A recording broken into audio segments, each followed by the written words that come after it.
Time is it? Pasa, pasa, Time. pasa, pasa. Time. Every gal, every gal, every gal, every gal. I go me a Pasa, pasa. don't stop, girl, wine, wine, drink until I get. Drink and rave till the morning light, my What it? Center, center, center, center. Have a shop stand. uptown, downtown. You know who this is. Hot man, all these them no bad like me. Everyone, how are you doing? Welcome, Tired. welcome. It's 2023 and we are back with a guest. Ooh. I know we haven't had a guest all season, so we're First guest of what season is this? 2023. Season 4. I don't even know what Four. season this is. Season 4. Season you start 4. losing count I think we have after- this conversation every every single time. I'm telling What you. season First of is all, this? old age. Second of all, you stop counting after 3, which is a blessing for a podcaster. But also, what season is this? 4. so we have today with us a listener of the podcast who's really gonna. First, let's pause. Thank Pause. you. Thank you for listening, because we don't ever get to see and interact as much with listeners. So I appreciate that. Yeah. We Same, appreciate same. that. Who are we? So Natasha, and I'll let Natasha introduce herself because she can do that much better than I will. But Tasha and I spoke maybe last summer, and she had this wonderful idea for a discussion, and we thought, yeah, we should talk about that, and you should be part of that conversation. So here we are today, 6 months or so later. Takes time to rally the logistics, but we made it. And so we're really excited to have Natasha here with us today. And I'm going to take a pause to have her introduce herself to our listeners. Yeah. Hello. So I am an Indian woman in my 30s, and I have an engineering background, but like my heart is all about growing and developing and philosophical discussions. That's why your podcast is fun and it delves into all these topics that I love. So I am happy to be here, and thank you. Yay. Yes. Welcome. If we Love seem it. too excited, you can tell us to calm down. Like that is totally Oh, no. fine. No. We can have boundaries, but not boundaries on energy. No Right. boundaries on energy. I like that. Calm down, I y'all. like that. Calm down. So today we're talking a little bit about boundaries and how they interact with gender, right? This is a table full of women. And so, of course, they're going to come from that perspective. But I think we wanted to delve into just a few thoughts on how boundaries manifest, whether it's how we develop them, sustain them over time, what they look like. And so that's the conversation for today. Again, thanks, Tasha, for that prompt, because it is such an important topic. And I think we're always looking for things that are not just interesting, but really thought-provoking and things that people are talking about or sometimes not talking about often enough. So thank you. This is such a good topic. I'm excited. Me too. Yeah. So I'm gonna kick us off, but y'all feel free to jump in. Yes. You know we will. But I think one of the things that I thought was really interesting around this that Tasha pointed out was, as women, how do we establish boundaries, right? And how we're raised will influence that process, right? Of boundaries, what they look like, etc. So wanted to throw that out to the group to really hear your thoughts on what boundaries mean to you, but also how has your rearing influenced your boundary setting? Maybe we should be the nice guest host that we are and allow the guest to go first. 'Cause, you know, we will just start talking and forget that it's in this format. So Tasha, we will give you the opportunity to speak, because some of us talk way too much. Thank you. I will start. So I won't lose my train of thought, because amnesia is not foreign to me. I guess I was raised with more of like here to serve in the background, always present, like here to be a good girl, here to be polite, well-mannered, to be useful was a huge thing growing up and still is. And sometimes when I talk to relatives, that's true for them too. Like I have to be of use constantly, otherwise I'm not worthy of, I don't know, family support, protection, love. So questioning some of those things that were so kind of like just a matter of what it is. And I never questioned it because it was all around me. And now I'm finally wondering, like, well, if I don't feel like doing this, will they still be there for me? Or even in relationships, like if this goes against what I believe in, because that's when you actually learn, I think, in relationships, because you have someone from another family come in with their own values and how they were raised, and now you get to mix it up and question everything you had coming up. Yep. And it's good. It's a point of growth. Before we move any further, everybody's used to us. They know our story about where we come from. They know we're all Jamaican. They know that we came here fresh off the boat. Fresh off the boat, so they have an understanding of kind of where our background lies. Since you are, obviously you mentioned before that you're an Indian woman, I'm curious to know if this is something. First, maybe give I'm curious, and I'm pretty sure somebody else out there is curious about are you first generation? If not, or even if, then how your parents passed this on. Is it something that is a family thing that was natural from before and just kind of reintegrated in this culture? And I know that's a lot, but having some background about where you are presently and where you're coming from gives me an idea of the history of all of it. Like, obviously your background is, as a woman, is similar to ours. But coming from a Caribbean culture is different than coming from an Indian culture. So I'm just curious to know just a snippet of just your background. Sure. So I was born here, but my parents came from India. And I think that description of how we're raised is pretty similar to how people in India are raised. And it just came with them, right? And now it's hard, I think, for my generation, because it's like, okay, I have this from my roots and I'm here and I have to fit in. Yep. And not get swallowed up by a different culture, and what to keep and what not to keep, basically. Yep. And I don't have kids, but I do think in that respect, like what will I impart to my kids? Yeah. Appreciate that. That gives me some context. And I think we're similar, even though, as I said, all of us are here. We weren't born here. We have a similar experience wherein our culture is one thing, and then there's the culture that is America, that is completely different. And I think it's that we have our norms that we grew up with, that we see at home, that are experienced. And then even for me, for example, my first job here is within service. So you're taught there is no no. You figure it out. And when that's reinforced at home, you obviously, you're supposed to be good. You're supposed to figure it out. You're supposed to be strong. You're supposed to, do all these things and be this person and not go against the grain. I think based on what you're saying, it's pretty similar regardless, just culturally, regardless of if you are born here or, if you came here at some point, the culture just is embedded in you. And it's funny that you said the work thing, because I feel like our cultures pride themselves in hard work.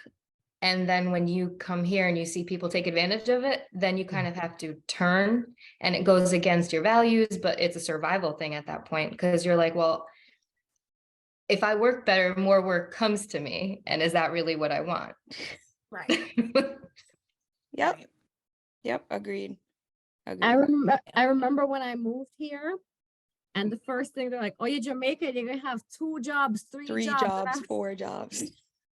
and that's just the stereotype of Jamaicans here." And I was like, "No, sir." Well,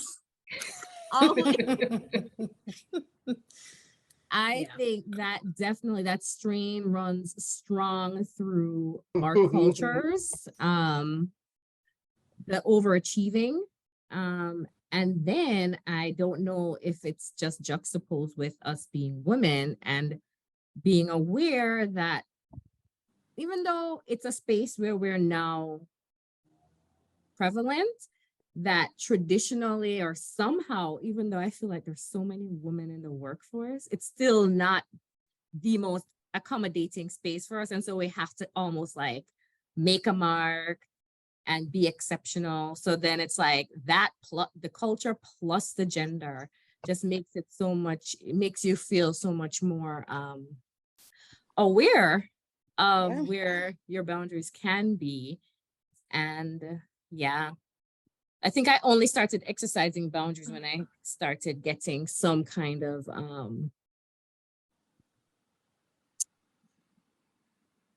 autonomy in my job. Yeah. But yeah, I still don't have enough boundaries. I don't know.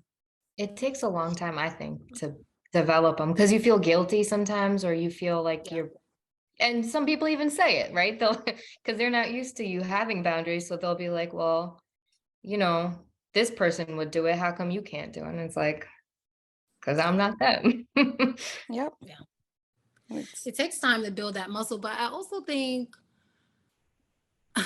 universally women in many cultures are taught to be accommodating. And I think certainly in some African cultures, right? African cultures are very matriarchal, and there's a very different perspective about the female and her role, right? In terms of power dynamics. But outside of that, women are really taught as kids. And then you get into the adult world, and to Shar's point, the adult environment reinforces that idea that your boundaries need to be accommodating to everyone else. It's like, sure, you can have boundaries, you can have your little feminine power, but they just need to be within these lines, right? And it's the older we get, the more we start pushing back against those things. Right. It's just, in my mind at least, the progress feels slow. And I think when we listen to older women who might be in their 70s and 80s, to them, it feels like we're rebellious. And to us, it feels like it's not moving fast enough. So it is an interesting perspective to have at this age, to see how are we challenging boundaries and how are we creating and changing those things compared to our parents and our grandparents, right? I'll say this. My daughter, she's 5. And things that I see my daughter doing now and conversations that I see her having with us, I wouldn't even imagine. It wouldn't have been a thought process in my mind with my mother. She would easily say, "Mommy, I'm not doing this, and here is why." And she's gonna give me an explanation as to why she shouldn't do it. Her dad and I was talking today in the car, and I said to her dad that I want to go because I want us to go play. And she goes, "Where are we playing?" And I said, "Elizabeth is not playing. Mommy and Daddy will be playing." And then she goes, "But Elizabeth is a child. Only children play. Adults don't play." But I'm listening to her, and I'm saying to myself, one, when my parents are having a conversation, I dare not become a part of that conversation. If I even attempt to say a word, I don't think I would have teeth in my mouth right now. I'm done. Okay? It's that simple. But I'm looking at her and I'm saying, the generation, and I know we're saying that, Carrie said it's not where she would love for it to be, but I can see where it's definitely changing. I look at her, and I'm sure Misha can say she see her daughter do things that she couldn't even imagine. My daughter again is 5. She keeps me on my at all times. Like she makes me think, and I'm always saying I wouldn't dare do that to my mother or with my mom. For every call I get from her teachers, it's them saying to me, Elizabeth is always talking back. And I'm like, okay, well, what happened? Well, we ask her to do something and she says she's not doing it because it's not time, or she doesn't want to do it, or she wants to do something else. Like she's always challenging. I'm like, this is that generation. It's that Child, generation. And I let that see child where be. it's getting better. Yes, it's not where it should be, because I can tell you that my son is only about to be 1 tomorrow, and he's already making me think something is wrong. Seriously, these generation though, I see where it will get better. I see kids more now challenging and more speaking out and more putting up their boundaries and standing for it. I'm not doing it, and here is why. And even at 5, she has her boundaries to what no matter what I do, like she's just not doing it. And honestly, it scares me, but I love it. I love it because I'm like, there goes that strong Black girl I wish I was when I was their age. I don't think it has, I don't think it, I don't think they wake up and our new generation that are challenging. I think this has a lot to do with you. This has a lot to do with the change within you, because the thing was, yes, I feel like you were that child as well, but because I'm telling you, but because you are stifled in the beginning. So for example, obviously I have a nephew and a niece and they're playing. My niece doesn't want to give up the toy that she's playing with. And can Ethan have it? No, Ethan cannot have it. I'm playing with it. You need to learn to share. She knows how to share. She is not sharing. And you need to not force the child to share. Like you need to not say to her, you need to share, now you need to give up the toy. This is a conversation me and my sister are having. And so obviously when you're a child, you think, even when it makes sense to you, I didn't have enough time. This is my toy. I am going to make a decision and decide I don't want to give up this toy. And so that's my decision, and I'm 10 toes deep in it. This is what I'm thinking. As a child, no, you're giving up the toy. That's a decision an adult made for you. When we start allowing children, and not to say that obviously children should just go run amok, because they have no idea. I tell my 11-year-old this all the time. You swear you know what's going on in the world. You have no idea. You're just born yesterday. You can't even wipe your bottom properly. So you don't really know what's going on. However, you do have a mind, and I am allowing you to be able to use that. We could talk through it.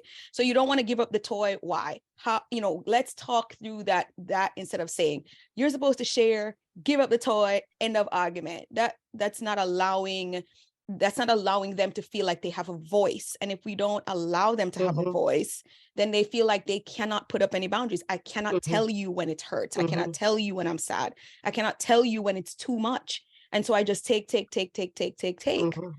or give. And at some point you reach a point in your life when you're like, oh no, I'm going to start saying no now, because I reached my breaking point. This is too much. And that's probably the point, wherever that is for somebody else. It could be in their 40s. It could be in a career change. It could be some life altering thing that lets them realize that they have to now set boundaries. But if we don't start allowing our children to the option to start setting boundaries at that point, and not say, I'm the adult, I'm going to make the decision for you because you have no idea what's going on and I'm trying to protect you.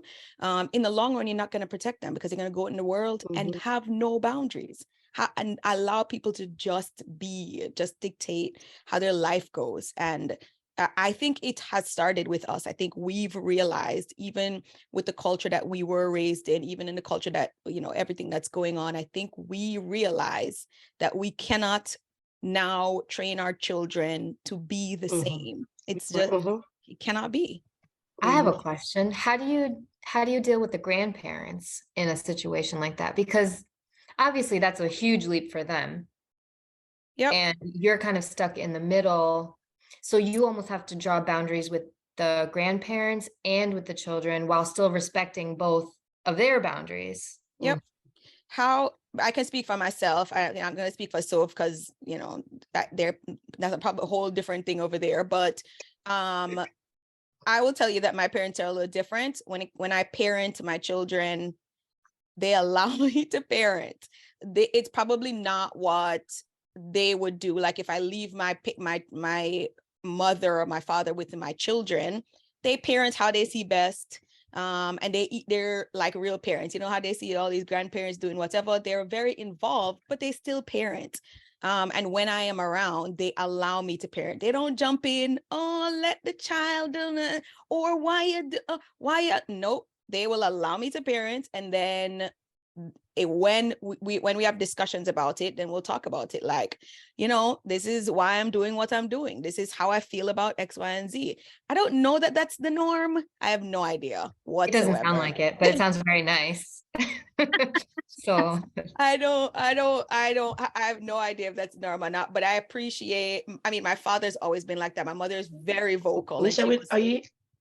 Volume gone. Volume gone? Interesting. While Misha is fixing, I will say we actually had a conversation. My husband is, they know him, so they know what I'm talking about. He's very killer in what he does. And he's better than me, I have to say. So before we even start having children, we had a conversation with my parents. Now my mother is a lot better than my dad, but we had a conversation with my parents and my siblings. We all had a conversation.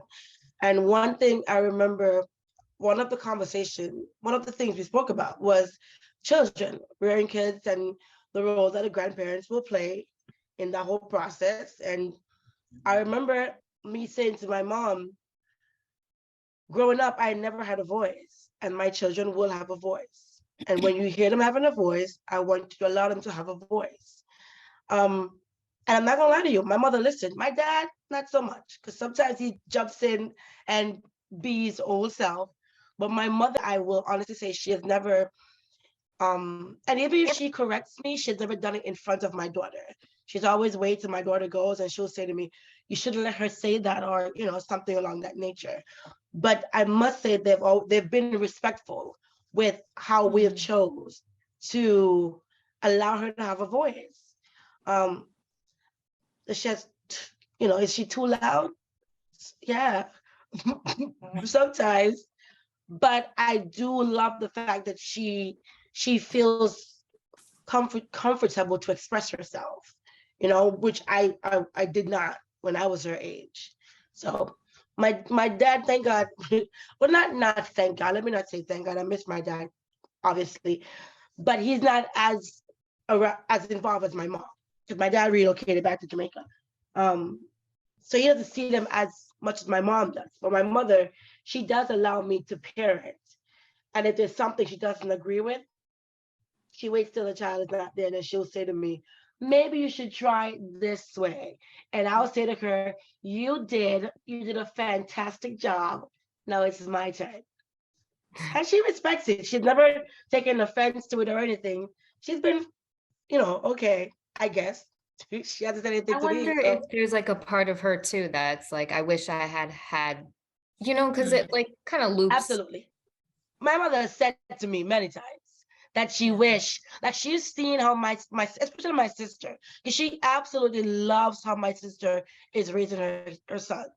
And I've heard her said, man, I wish sometimes I can get a do-over to try that, you know? Because for my mother growing up, it was just like, what? Boom, sit down, corner, nothing else. That was it. There was no, let's talk about it. If a stranger came to my mother and said, Sophia looked at me funny. Sophia did what? Boom, boom, boom. Apologize. I didn't have a chance to say what happened. Even if it was my first time seeing this stranger, my mother didn't care. Okay? Yeah. So many times I've heard her say, I wish like a do-over with certain things, you know? But like I said, and I turned out okay, I think. So it wasn't too bad. Yeah. All of you did. But with the boundaries, it took me a while to really acquire boundaries, to just even say no, even at my job. I must say this just recently happened, you know, and I really think it's from just where I was raised to just be obedient and do what I'm told, even when I don't want to do it. Yeah. Well, not anymore. I'm now a rebel, as they're now calling me. I'm They're done. actually A calling me a rebel. rebel because I am setting boundaries to say, no, not this time. Isn't that crazy? I'll be a rebel. Not crazy. You know what kind of helps with the boundaries, I think, or well, maybe me. I can think of two things sticking out. One, confidence. When you kind of know your worth and know what you bring to the table, Mhm. and kind of, I don't know, that gives you some kind of, I don't know, chutzpah to say, nah. And the other thing is, when you become introspective and think about life and think about worth and time and what you put into your time and what time really means and relationships and what that means and what you put into them, what you expect to get out of them. And you realize you have time to waste. You have no energy to waste. And all those things start becoming so much more important to you, I think, the older you get. But hopefully we can impart that to the younger generation earlier. But definitely the older you get, you definitely start seeing this is where I put my time. This is rewarding. And then you start going, I'm not going to put my time or my efforts into X, Y, and Z because it's not fruitful. It doesn't fill me. It doesn't contribute. It doesn't.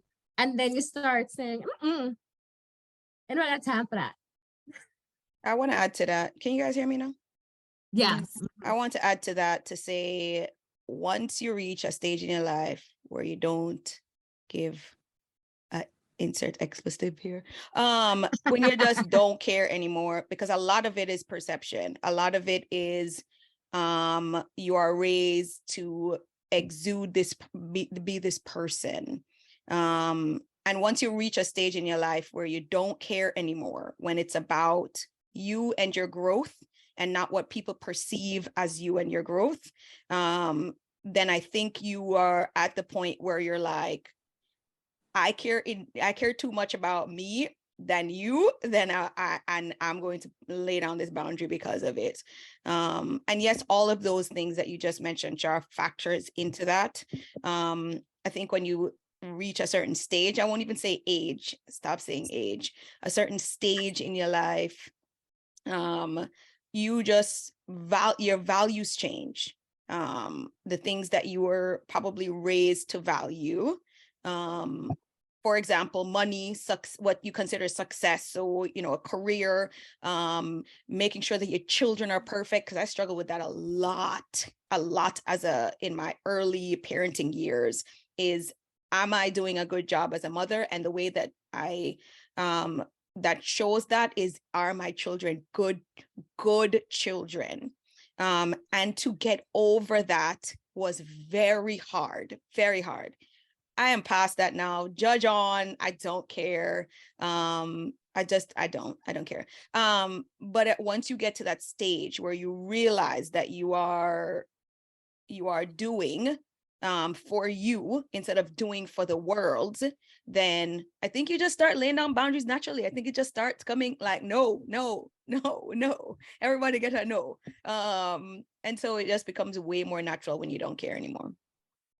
I don't know that if it's you don't care. I do think a part of that is the environment you're in.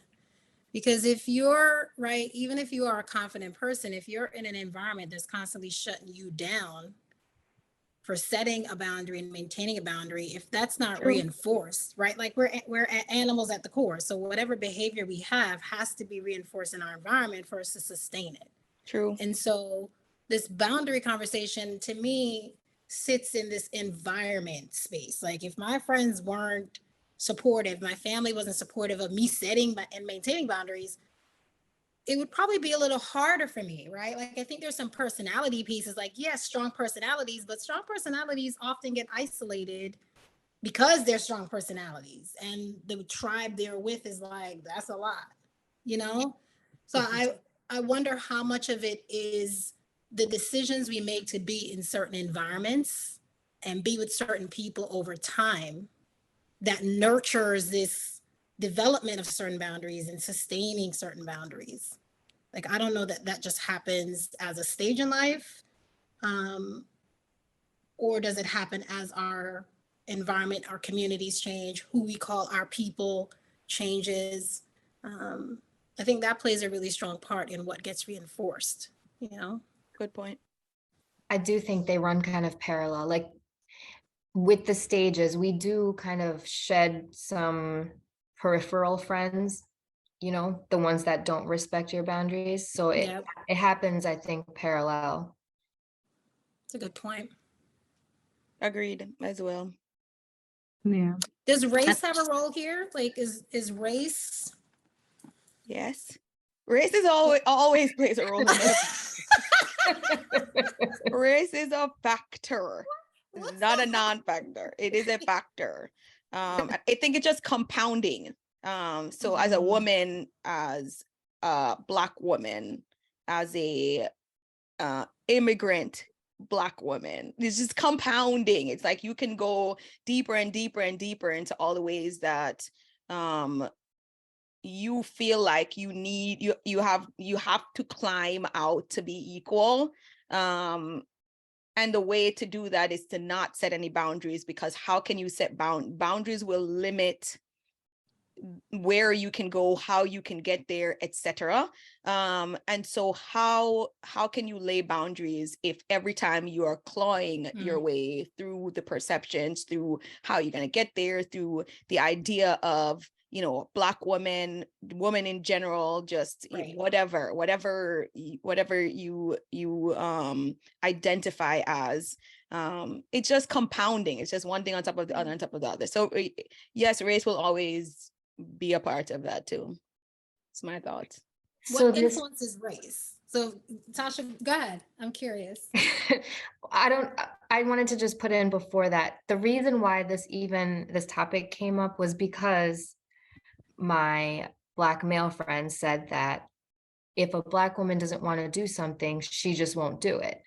And I don't know, for some reason, I was like, well, wow, like that's the perception we have of, like, you know, like angry Black woman, and they'll just say no. And I'm like, I don't think that's true. I feel like it's 10 times harder because of that. Like you Right. don't want to be that person. So now you're not even going to set the boundaries that you need to have a healthy anything. Yep. If he's around Black women that are not doing what they don't want to do, he's around some healthy Black women. You know what? And that's the other thing with people that aren't happy with boundaries. It's because they're not getting their way. So it's like, Right. I interrupted. Go ahead. No, No. I think that's a really good You point. fit right in. This is what we do. Yeah. I think that is a really good point. That whole, what's the stereotype versus what's actually happening in these interactions on a day-to-day. Yep. There's some duality here though, guys. I'll tell you why. Because I think if I'm to think about a Black woman experience, I think we bend backwards and do acrobatics to make things happen all the time.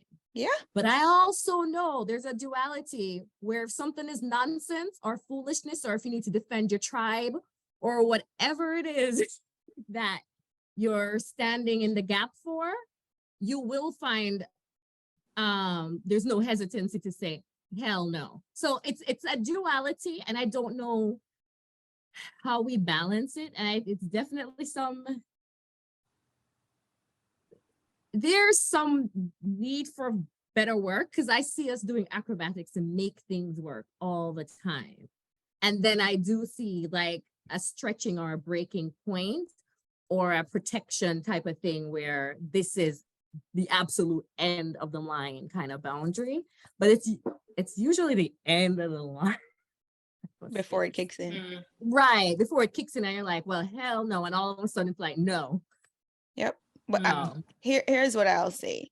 Don't get it twisted. Where we live, it's required to do acrobatics. If you want your children to live in a better environment, to be able to say no, to be able to set their own boundaries, you are going to be required to do some acrobatics. That just, it comes with it.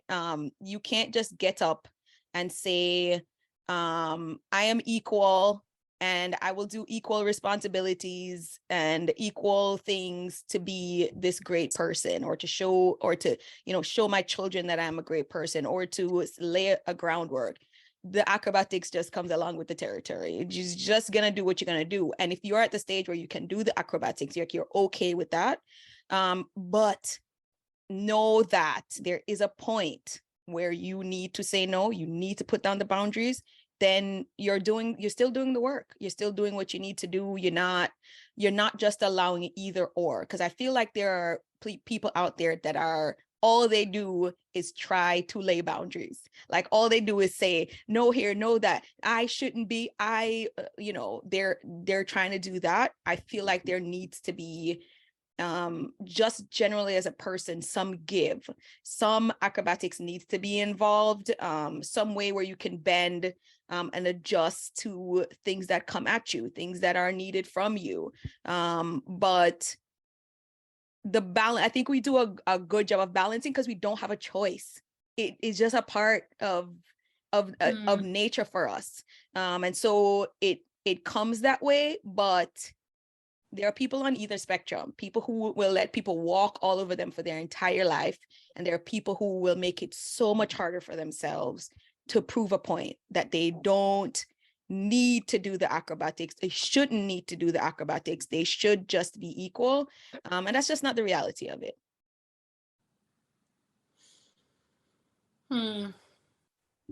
I do think acrobatics is required as part of just living in a society.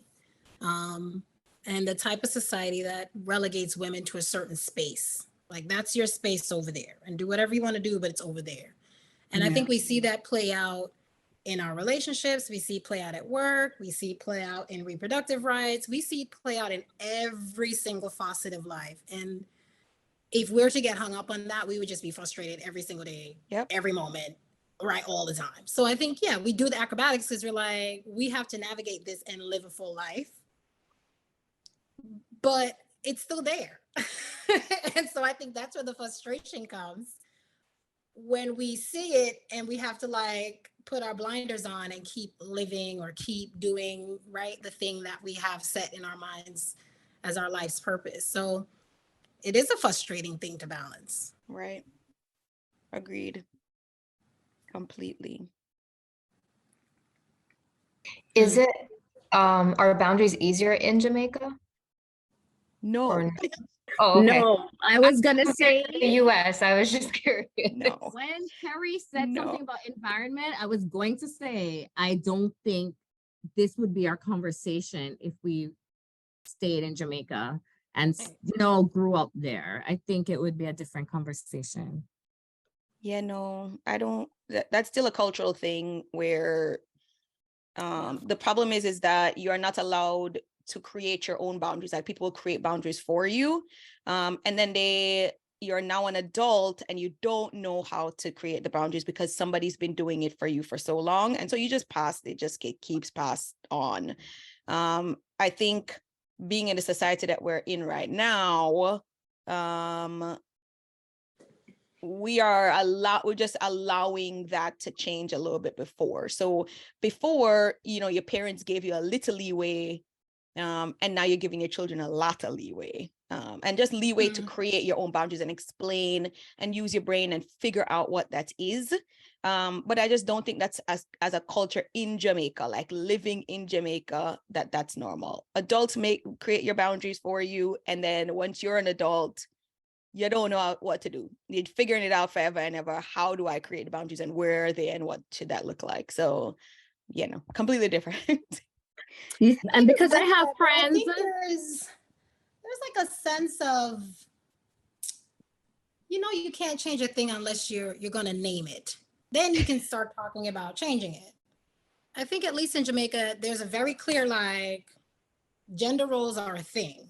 Yes. And they're a thing here, but I think here there's this fake sense of autonomy sometimes that is deceiving, because you get sort of complacent because you're like, yeah, I'm good, I got my rights. And then you're like, do I really? Right? So I do think, if I'm thinking deeper about that question, I do think culturally it's sometimes helpful to be in a place where you know what it is, so you can make decisions in line with what the thing is, versus being a place like here where it's like there's this polishing that goes on. Like, yeah, you're a woman, you have reproductive rights, but if you live in Texas, you got to travel to Louisiana to get some procedures done. So, you know, there is that balance, and I don't know that it's a apples to apples comparison because it's just so different. Yeah. And agreed. Jamaica is changing, you know, it's not the same. You're 'Cause right. I have friends that are my age and have their kids, and there's way more autonomy than we had. And depending on what space you're in, if you're in a more traditional type of environment, then maybe it looks a little bit more like what we're talking about. But I think there's room, there's a lot of change there. It might just be in certain parts of the society, but it's happening slowly, very slowly. Tasha, I'm curious how it is in Slowly. your, especially with your parents, and you see how they parent, and it probably is so different from American parenting Oh, or yeah. traditional American parenting. I shouldn't say American parenting because American parenting is like all over the place. The funniest thing right now is gentle parenting, and you know, I'm not that the the new extreme term? gentle parenting, but I am definitely not where I used to be with regard to like yelling and screaming and doing all of that. It's a lot of having conversations. But that's so much different than, as you said, you were raised on. So I'm curious to know how it is for your culture. So my parents were at least a little bit more progressive than a lot of the Indian population. So my mom did, and actually my mom was by herself initially from the first few years of my life. And so she took the time always to explain things and have the conversations. My dad, he was like a hot-tempered Indian man that he was like, I don't know why we're explaining this, just get it done. Yeah. And I think he slowly, like she had to influence his parenting because he just came with whatever he was given. Yep. And now when they talk about parenting, because I have cousins who have kids and we visit India and we watch their kids, there is a lot of like criticism, I guess. And they're like, well, that kid's not well behaved, and these parents don't even watch their kids and all this stuff. And I'm like, you're gonna get worn out just talking about how people are parenting, because their parents probably didn't like how my parents parented. Right. Correct. And I'm pretty sure that's the same, regardless of where you are actually, or where even American culture is the same. Yeah. You're not raising your kids right, or you're not doing this right, or you're not doing it like me, like we did it. If it's not like we did it, then it's not right. So that's interesting. And you know, That just doesn't change. being the kid, you start to wonder like, well, am I not doing it right? Because you still have that thing, like parents know best. So you question it. And then, I mean, that's why it's like young kids or young parents will usually keep a lot of the older kids, I think. But at least that's just what I've seen in my cousins. Nice. Well, as we wrap up, I'm curious to know what you guys see for the future with regard to how we how we lay down the boundaries going forward, knowing what we know, trying to pass it on to our children. How do we do a better job so that they're not reinventing the wheel? Not even beyond just that, as women, as Black and brown women, as immigrants, as whatever, as I say, we identify as. How do we move forward in making sure that every generation is not doing the same thing and trying to create trying to not be in these situations where we have to now say, these are my boundaries? Is that too hard question? You're like wrapping up. Here's the question. I know when it takes a turn into Yeah, like a I'm just spiritual. I feel like I'm a gonna go take this spiritual. into a different Well, I level. mean, is it just like, you know, we just have to do better from earlier? Is it just like we just have to come together and not care? Just, you know, hammer that home, you know?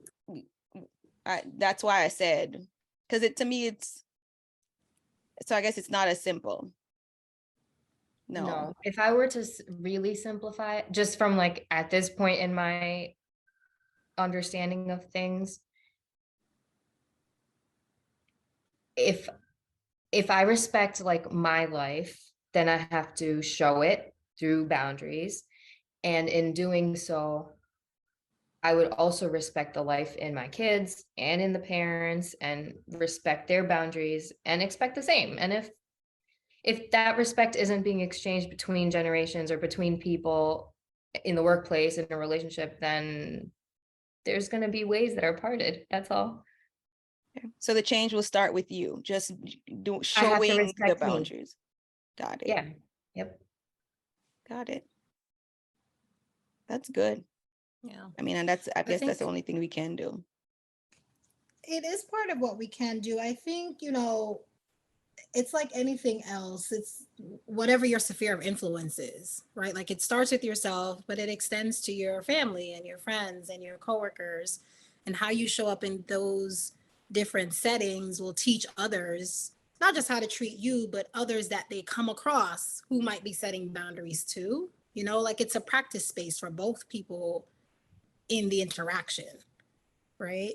As far as I see it, I think the thing that comes to mind as we're having this conversation, one of my all-time favorite books, Clarissa Estes says, girls are taught to be nice instead of knowing. And I think it is about knowing, right? Knowing yourself, knowing your environment, and really then deciding how you're going to show up in those spaces. And it's just going to look different for everyone. But I think that's what I come back to. Like, how can we be knowing in the things we do instead of being nice? Which I think we all get caught up in, you know, trying to be nice, trying to be helpful, trying to be accommodating, and all the other accoutrements of being nice all the time.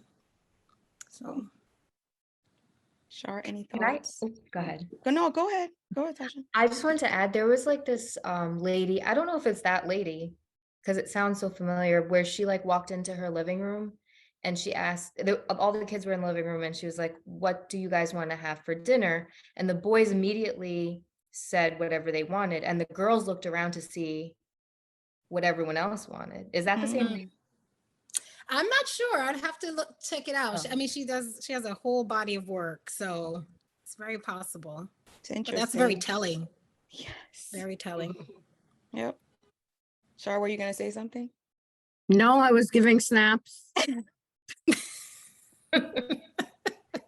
Well, at my end will be each one teach one. So if we are in a space, allow other people to see that, you know, going back to what Tasha says, that you are okay with creating your own boundaries and are okay with them creating their boundaries, and advocating for that, like speak up, say something, be strong in what you believe. So that's what I try to do. Is to say that, hey, you have a voice, not just to sit back and say, man, it sucks that we don't think we have a voice, and allow them to not have a voice. Just encourage somebody else to have a voice. Say, this is your boundaries, whatever that is, and allow people to respect that. That's it. That's all I will say. That's the last thing I will say. That's a good one. I think there's a really important role for us to play in different spaces and allowing someone else. Like even when you see younger women coming up and trying to figure out how to set that boundary while trying to just establish themselves in the space, helping them along, I think is an important part of the work too. That's a good one, Carrie, because that's how I learned to set some boundaries at the workplace, because I had mentors who told me that You it was have to okay to say no. Yeah. Yeah. Have to. Okay. This was great. Yes. Did we get Soul's takeaway? Soul didn't do us yet. Oh. Who say? So, any thoughts on I agree with all that everybody just said. so typical of so? Is she doing the I show? I agree with everything. Get some boundaries, so. Set some boundaries. This is her boundary. I'm done speaking. I'm done.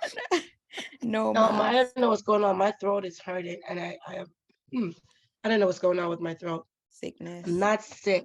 For all those who are about to think that I'm sick. Sickness. Tasha, we appreciate you. I think Thank you Thank you for- so having me. This much. was so nice. Thank you for being I will have to brave. come back. Yes, please. Yeah. We love having these thought-provoking conversations. We love having guests. And we love having guests. I Definitely. feel very much. So I can tell. Hey, y'all. This was great. I really appreciate this type of conversation. I don't think we create time to have this type of discussion often enough. So Thank Good. you. All right, All y'all. right, I lovely got a whole people. list of things. I can just send them over to you. I'm so Send them Yes, out. send it. Send the suggestions. Send the them. suggestions, people. Send the suggestions. We'll take all of them. We'll do Yes. 20 episodes left up to me. Not left up to Mercy. them, but left up to them. So laid her boundaries down and we're doing 12 episodes this season. She decided, but send your recommendations. Because me, she's gonna sneak some extras. in. Okay? It'd be like 8 bonus episodes. 8 bonus episodes. Okay. Ma'am, good night. Oh, goodness. Not 8 bonus.